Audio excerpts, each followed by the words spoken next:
ngayong huling araw ng Sabado sa buwan ng Hulyo, July 26, 2025. Naku, masaya ho tayo dahil ating mga kapanayam, isa sa mga nagbabalik na senador, si Senator Panfilo Ping Lacson. Hi sir, magandang hapon po.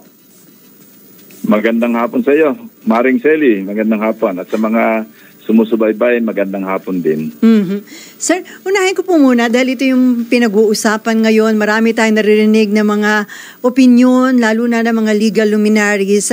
Yung pinalabas na ruling ng Supreme Court na nagsasabi na unconstitutional itong impeachment case laban kay BP Sara. Ito po ba inasahan nyo o ikinagulat nyo itong naging ruling na ito? Medyo kinagulat kasi hindi nga inaasahan. Pero kahit ano pa yung desisyon na lalabas, sa akin ito, opinion ko, kailangan igalang natin at sundin ang ruling ng Korte Suprema. Otherwise, ang biggest loser dito yung rule of law. Wala na tayong kikilalanin kasi kataas-taas ang hukuman na yan at unanimous yung decision, but that's beside the point. Ang sinasabi ko lang, pag nag-rule na ang Supreme Court, kailangan respetuhin natin at sundin natin. So sir, wala pong choice yung Senate kung hindi igalang ito, hindi po option yung wag niyong sundin. Kasi ang sabi ng iba, kapag daw sinunod, parang i-give up o isinurrender ng Senate yung inyong sole authority, sole power to try and decide sa isang impeachment case.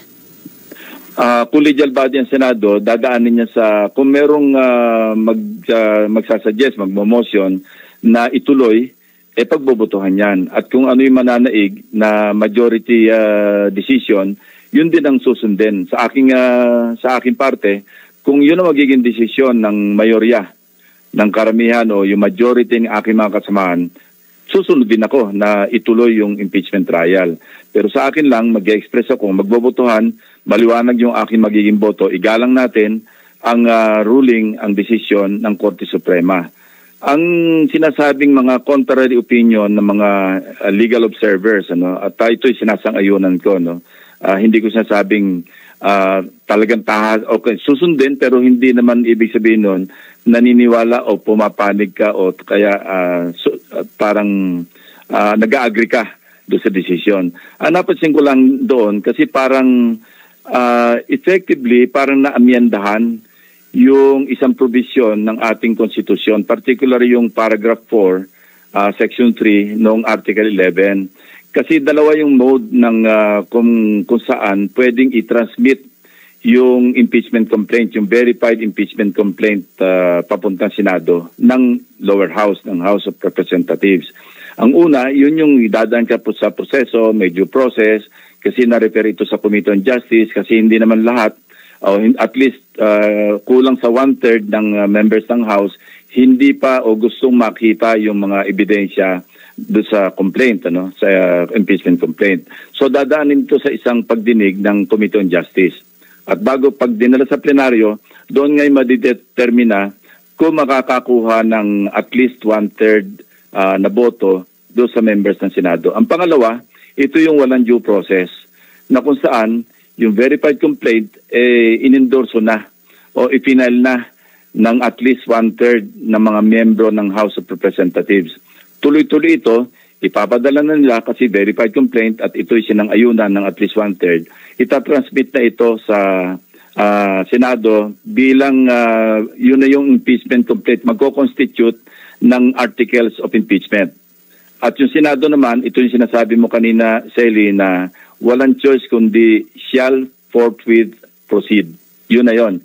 Yung ruling na nabasa natin, at base na rin ito sa advice ng mga kakilala natin mga abogado, na-waive yung due process pagdating do sa second mode do sa paragraph 4 na hindi kailangan yung tinatawag na due process na sinasabi do sa decision.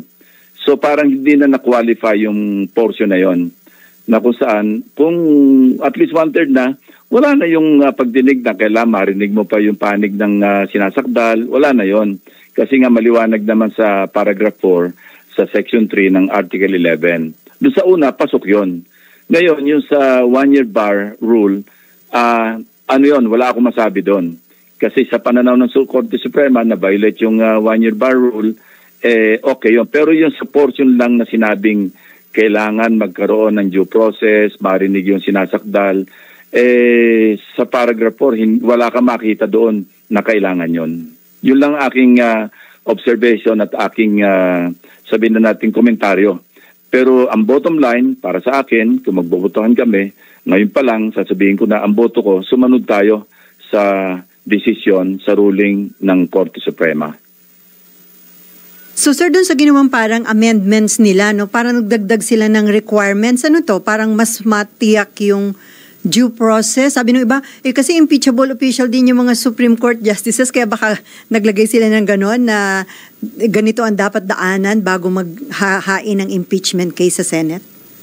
Ayoko naman mag-cast ng aspersion o do sa motibo ng 12 magistrates na bumoto para ibasura at i-declare na unconstitutional. Ang sa akin lang, simple lang naman yung language ng paragraph 4. Pero yon parang na isa-isang tabi. So sinabi ko nga, parang effectively na-amendahan yung provision ng ating Constitution. Remember, hindi lamang yun ayon sa impeachment rules.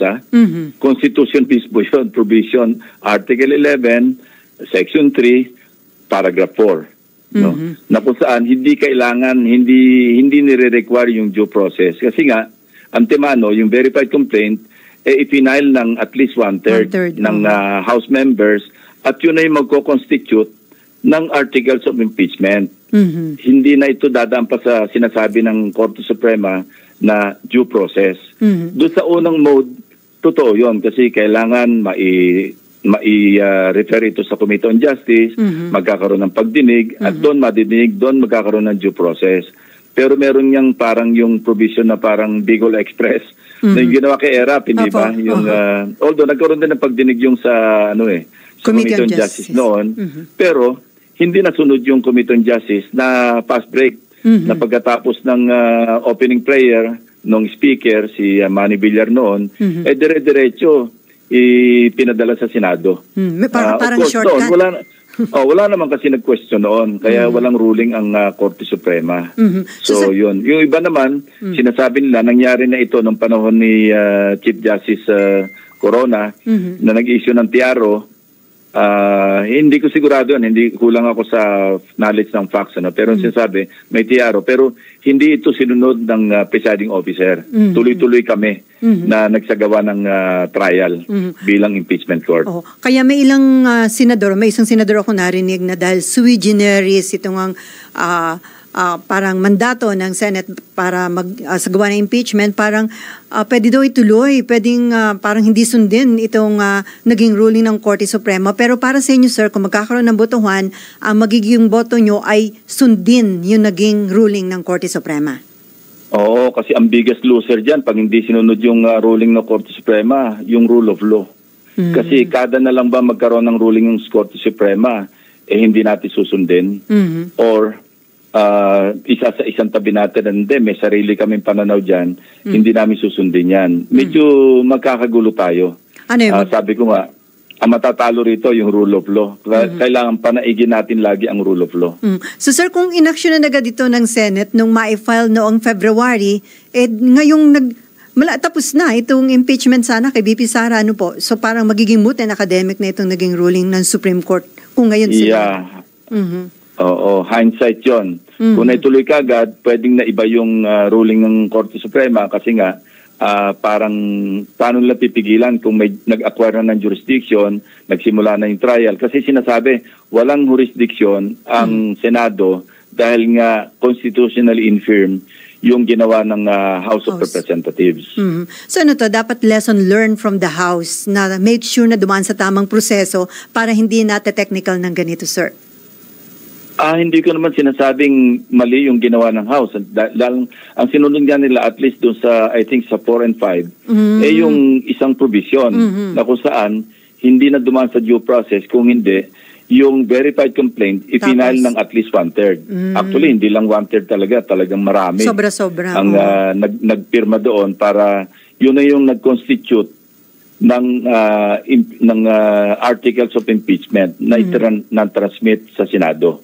So, sir, ngayon, yung usaping one-year bar rule, ibang usapin yun. Ang sinasabi ko lamang, dapat na-limit na lang doon sa 1-year bar rule, hindi na nagkaroon pa ng yung parang kinwalify na wala nang sinusunod na yung sa provision na kung saan hindi naman kailangan, nowhere in that provision under paragraph 4 na merong due process na tinatawag na kailangan madinig yung panig ng nasasakdal. Walang ganun eh. Maliwanag lang yun eh. Na pag i-final nung at least 1/3, yun na yung articles of impeachment and the Senate shall forthwith proceed. Wala nang ibang qualification na maski hindi dumaan sa Committee on Justice, kailangan madinig pa rin. Walang ganun. So sir, ikinukonsider, pinag-aaralan ng Kamara yung mag-file ng motion for reconsideration. The mere fact na unanimous po yung boto ng mga Supreme Court Justices doon sa naging ruling, yung ganun po ba may chance pang ma-reverse o malabo na po yun? Karapatan naman ng House na mag-submit o mag-appeal o mag-submit ng motion for reconsideration. Kaya lang, yun nga, basit sa ating experience din, di ba, sa mga nakaraang mga sa kasaysayan, kapag unanimous, medyo masikip. Very tight yung chance na baliktarin pa nung lahat ng bumoto ang sarili nila. And then, meron ditong patanong si Del Nazario ng Manila Bulletin. Reaction daw kay former Supreme Court Associate Justice Adolfo Ascuna stating that SC decision strikes him as unfair, stating that High Court rules the articles of impeachment adopted by the House as violating the only one complaint with 1-year rule by crafting a new definition of what constitutes being initiated and applying it to a complaint adopted in reliance on a previous and then prevailing definition. He recalled that in the Davide case, the Supreme Court defined initiating an impeachment complaint as putting it in the order of business and referring it to a proper committee. This was not done to the 3 earlier complaints in this case. Ito naman po ang pananaw ni dating Supreme Court Associate Justice Adolfo Ascuna. Baka daw po gusto niyong magbigay ng comment dito, Senator Lacson.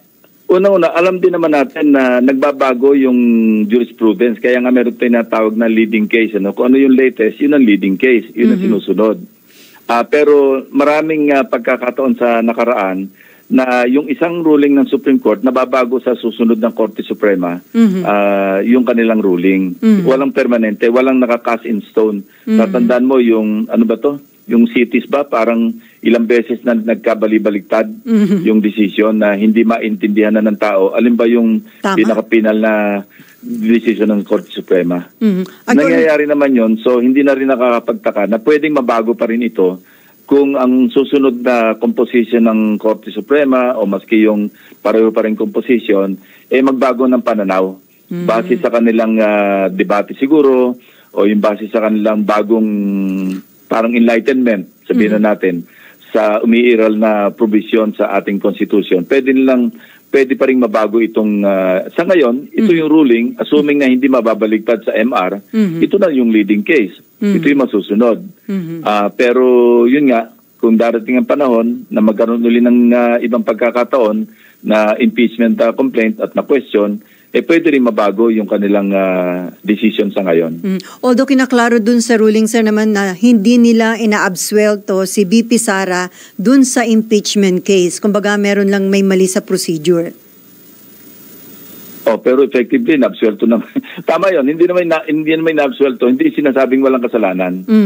Kasi technicality yung ruling At hindi naman papakailaman ng Korte Suprema yung ebidensya na naipresenta. Hindi sila magro-rule.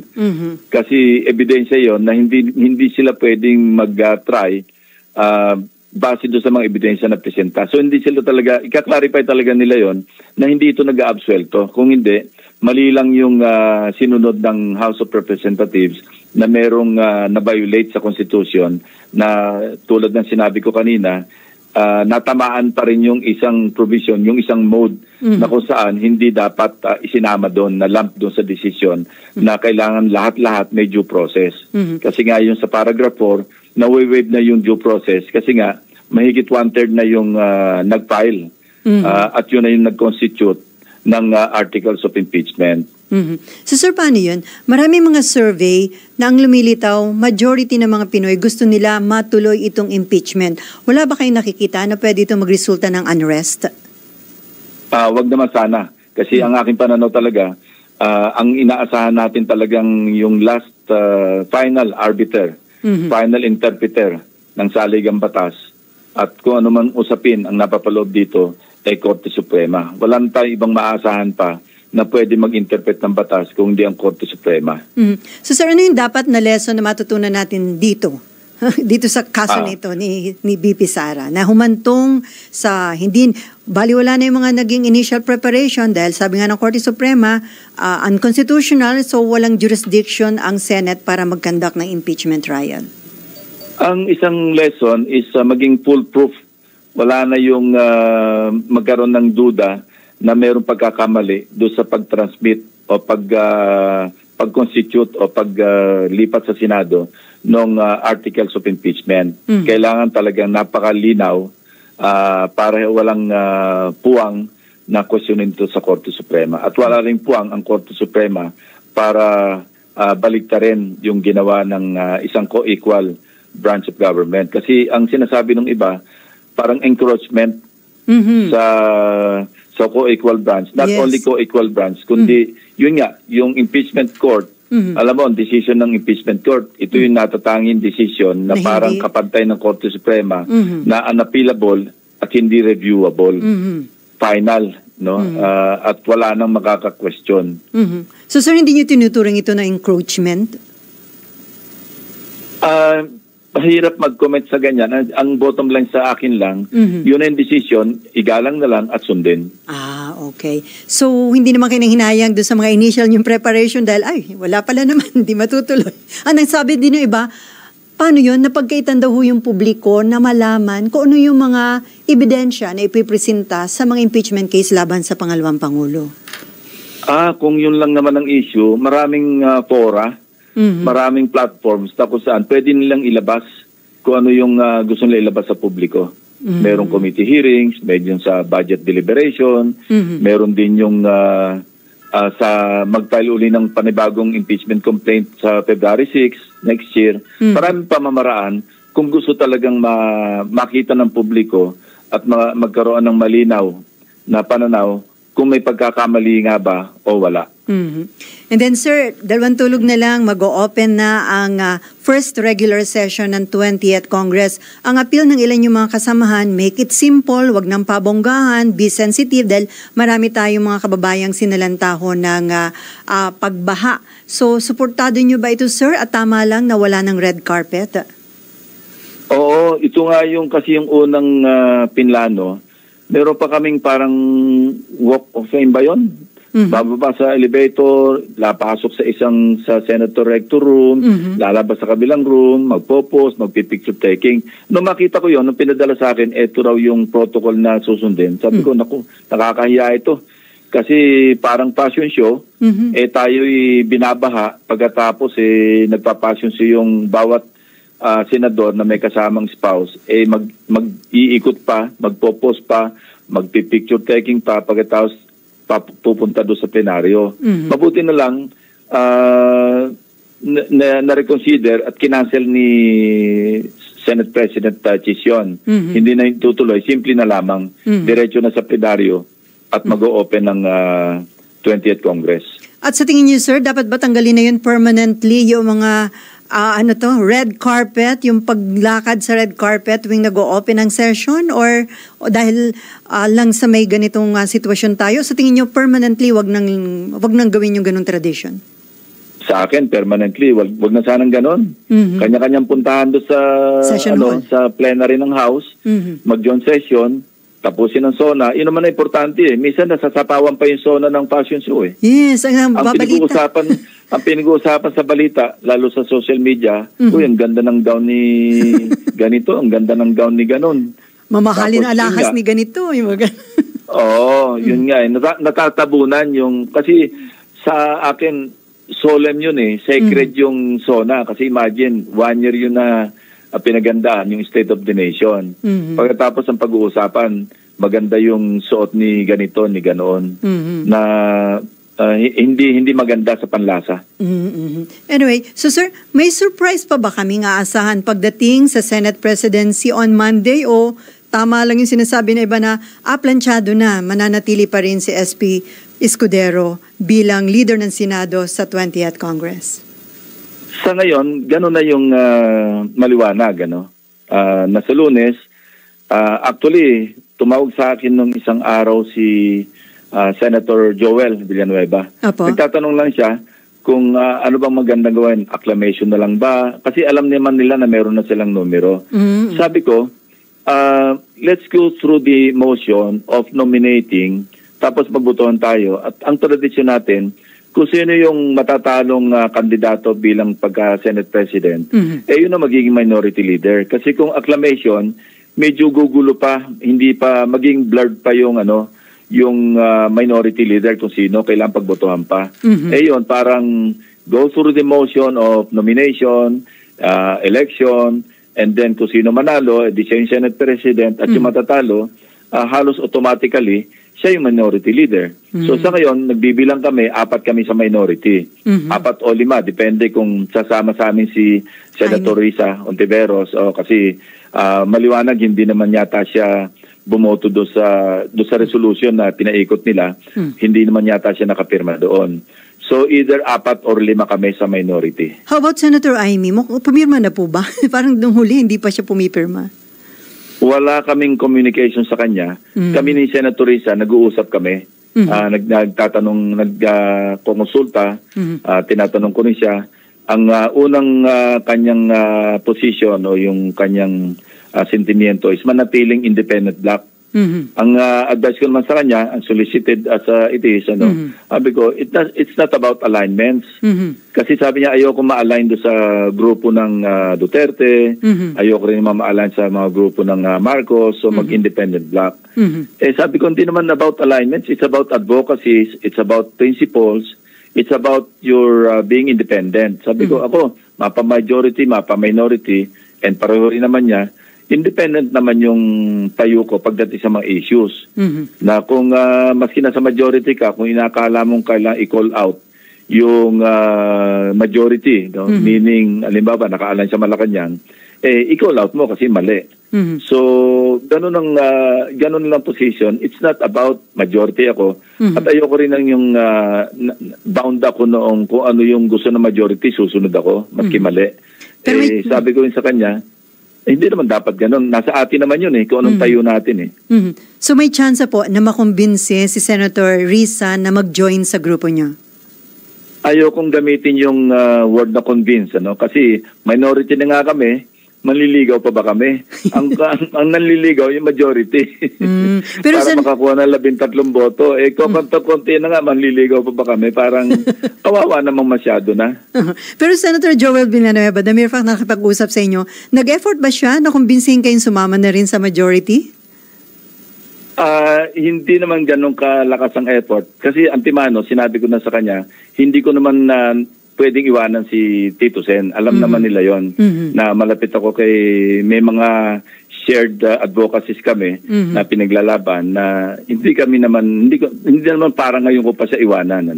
So, yun ang sinabi ko lang sa kanya. So, hindi naman siya nag-pursue o nagparamdam na kung pwedeng sumama ako sa majority. So, sir, ilan kayo? Soto, Ping, Subiri, Legarda, Migs, Loren. Migs. Si Loren. Kaming 4. Sabi ni Senator Migs, kami raw yung veteran block. Veterans block. Sabi ko, mas magandang tawagin natin sarili natin, conscience block. Mas may dating kesa doon sa veterans block. Sabi ni Senator Migs, ayaw daw yung conscience block. Parang parang dating kayo lang may konsyensya. Wala na konsyensya yung iba. Hindi naman. Nakakahawa yun Pampahawa yun. Hindi naman namin ninunusga na walang konsyensya yung iba. Maganda nga yun kung tingin lang sa conscience block, totoo may konsyensya, di sumama kayo sa amin kasi may konsyensya. Kung hindi kayo naniniwala may konsyensya kami, di wag kayo sumama. Ganon. Sir, si Senator Joel daw, yung parang pagdating sa distribution ng committee chairmanship, so may inoffer ba siya na committee chairmanship sa inyong grupo? Wala. Kasi alam mo, Sally, sa Senado, Opo. lamang ang number ng committees kesa sa Senador. I think mga 36 or 38 committees kami, nadagdagan pa yata eh. So there's more than enough committees kesa sa Senador. So may tinatawag na major committees, tapos latak committees, natikman ko both eh. Na, naging majority ako, naging minority ako. Ang una kong noong 2001, latak committee, pero it doesn't matter kasi ang dami ko na ipasang batas eh.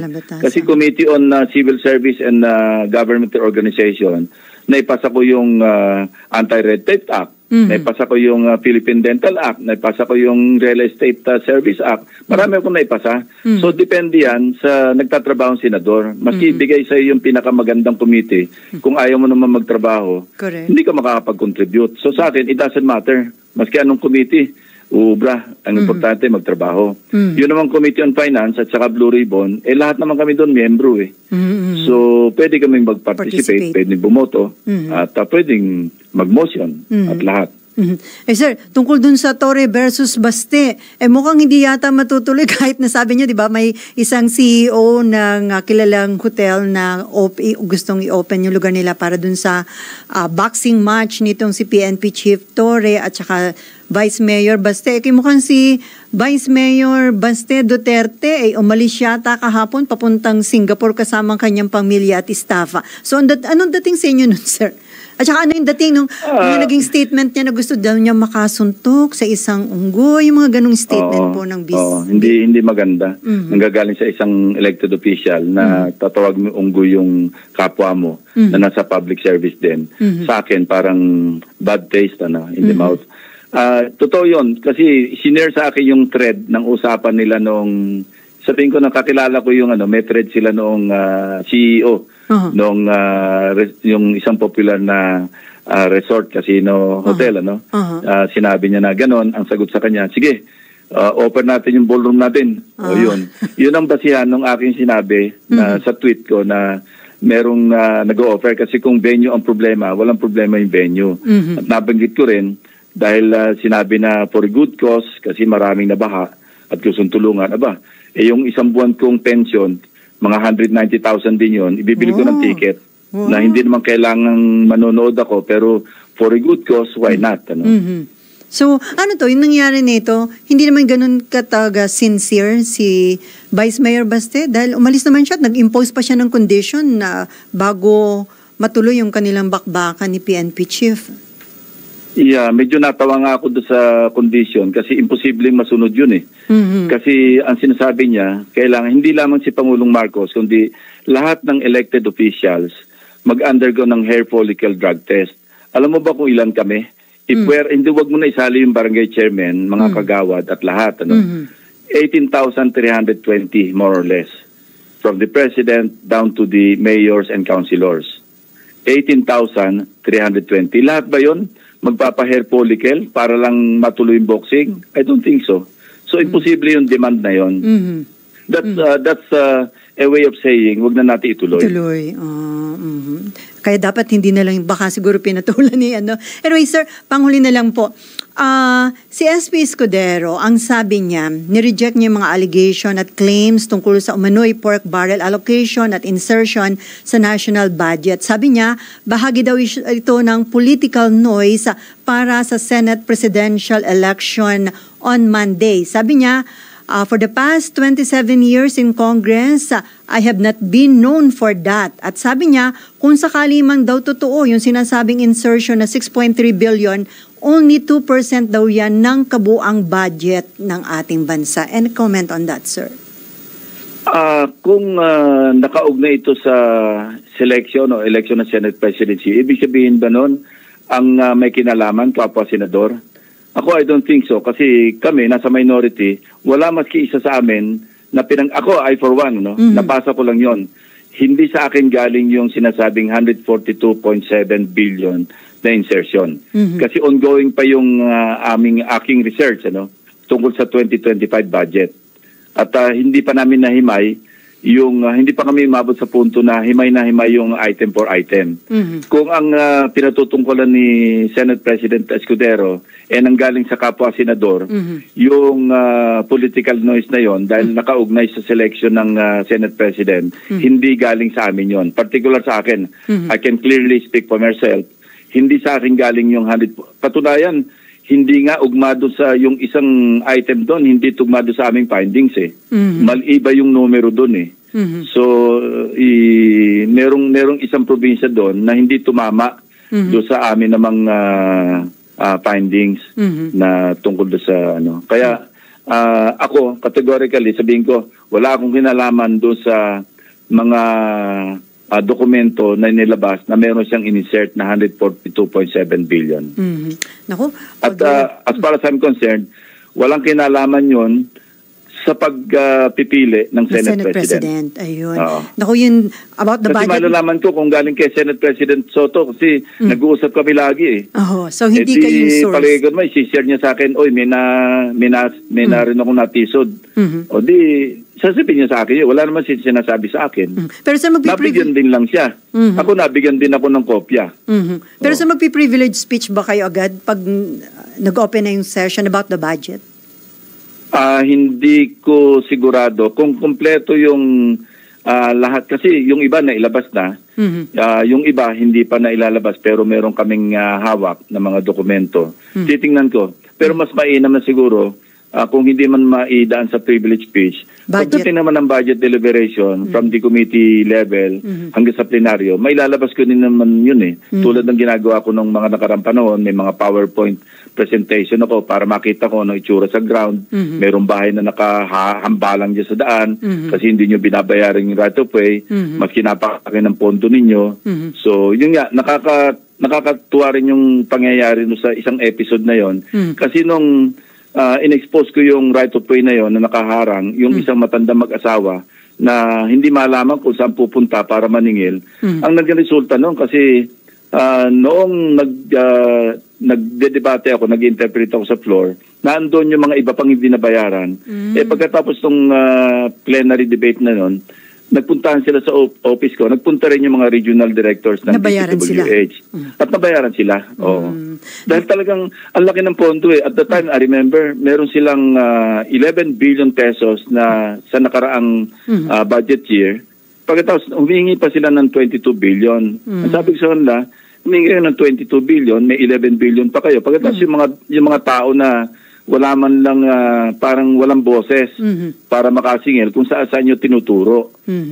Siguro, medyo tinamaan naman yung ahensya. Yun, nagpuntahan sa office ko at doon sila nagkasundo, nagkabayaran sila doon. Maski nga yung ibang hindi naman kasali sa usapan na 10 taon nang hindi nababayaran. I think 20 million yun eh. Nabayaran bigla eh. Kaya masaya kami eh. Nagbabalik kayo sa Senado. Anyway, naku, on that note, sir, maraming salamat at see you on Monday po. See you on Monday, Mare. Pare.